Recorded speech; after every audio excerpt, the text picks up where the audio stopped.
واخر فحص حقيقي هيوفر عليك وقت وفلوس كتير. اول فحص هو فحص ضغط الدم، وده ليه؟ لان ارتفاع ضغط الدم بيعتبر هو القاتل الصامت، فعلشان كده يفضل ان انت تقيس ضغط الدم على الاقل مره كل سنه، او بمعدل اكتر من كده شويه لو عندك اي مشاكل في الاوعيه الدمويه او القلب، وده طبعا بيكون تحت استشاره الطبيب. تاني فحص هو فحص سكر الدم، وده بيفضل ان انت تبداه من عمر 35 سنه وتكرره مره كل 3 سنين. بس لو عندك وزن زايد او عندك تكيس المبايض او كان عندك قبل كده سكر الحمل، او لو عندك اي تاريخ عائلي انه في حد مصاب بالسكر، فيفضل ان انت تبدا بدري من عمر 25 سنه وتكرره مره او مرتين في السنه. ثالث فحص هو فحص الدهون، وده يفضل ان انت تبداه لو انت عديت ال30، بتعمله مره كل سنه، بس لو الاب او الام عندهم تاريخ مرضي من ارتفاع الدهون الثلاثيه فيفضل ان انت تبدا من قبل كده بكتير، وطبعا تحت استشاره الطبيب.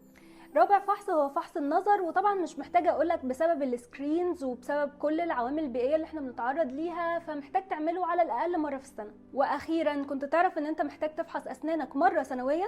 وده عشان ياما ناس كانت شكوتهم بس صداع ولفوا على الدكاتره من دكتور لدكتور ومن فحص للتاني، وكانت بس مشكلتهم ان هم ما زاروش دكتور الاسنان بقالهم فتره. فالاسنان برضو اوعى تنساها ومحتاج تتشك عليها بشكل دوري. دمتم دايما بافضل صحه وحال.